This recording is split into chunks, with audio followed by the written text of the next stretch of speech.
Kembali kita mengucapkan syukur atas berkat yang Tuhan berikan kepada kita pada hari ini, sehingga Tuhan masih memberikan kita kesehatan, bahkan kesempatan untuk dapat melakukan proses belajar mengajar pada hari ini. Minggu lalu kita sudah membahas tentang gerak harmonik dengan submateri yaitu persamaan gerak harmonik, gaya dan frekuensi pada gerak harmonik.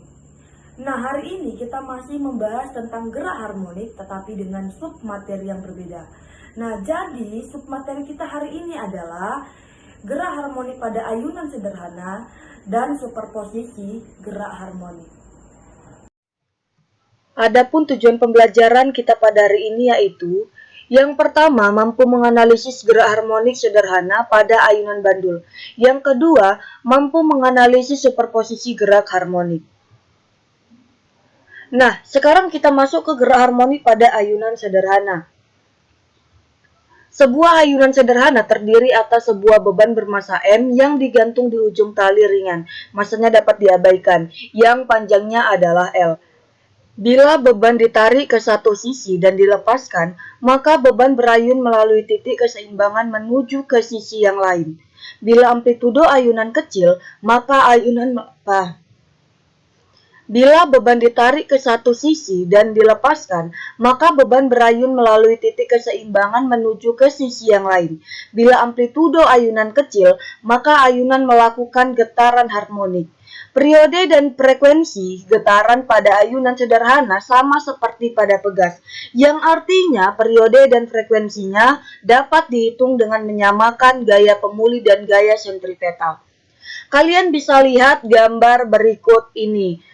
Nah, dari gambar ini, persamaan gaya pemulih pada bandul sederhana adalah F sama dengan minus M dikali G dikali sin theta. Untuk sudut theta kecil, theta adalah satuan radian, maka sin theta sama dengan theta. Oleh karena itu, persamaannya dapat ditulis F sama dengan minus M dikali G dikali X per L. Telah diketahui bahwa besarnya gaya sebanding dengan simpangan dan sebanding dengan konstanta gaya, maka dapat diperoleh persamaan sebagai berikut.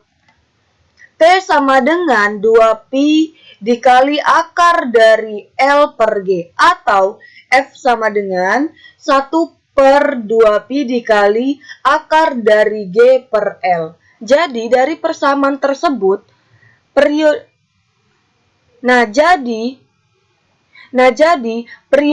dan frekuensi bandul sederhana tidak bergantung pada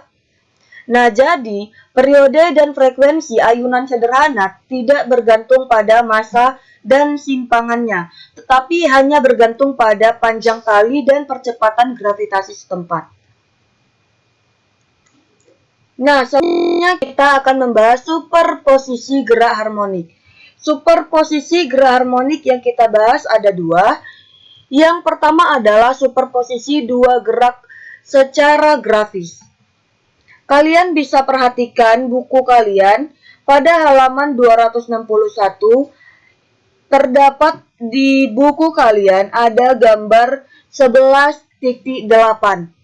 Nah, jika sebuah benda mengalami dua jenis gerakan yang sudut fasenya sama dengan sefase, kedua gerakan itu saling menguatkan. Akan tetapi, jika sebuah benda mengalami dua jenis gerakan yang sudut fasenya berlawanan, kedua gerakan itu akan saling melemahkan. Maka persamaan getarannya yaitu,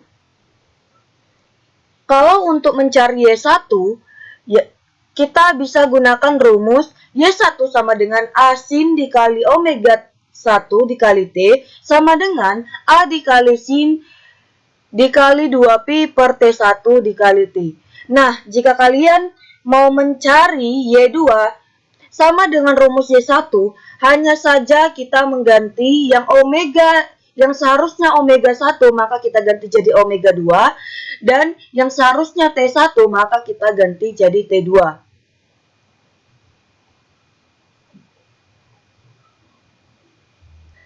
Nah, yang kedua, superposisi simpangan dua gerak harmonik secara matematis.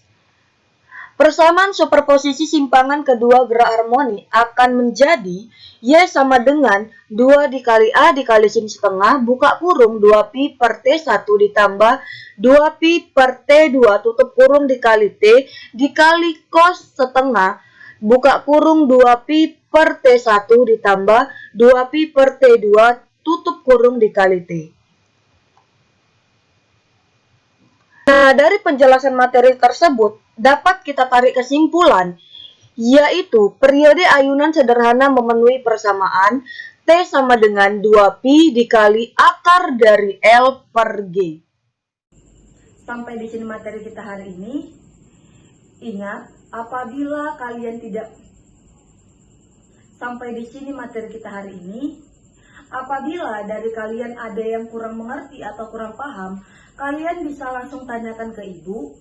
Dan ingat, ibu tidak akan pernah bosan mengingatkan kalian untuk selalu patuhi protokol kesehatan. Terima kasih.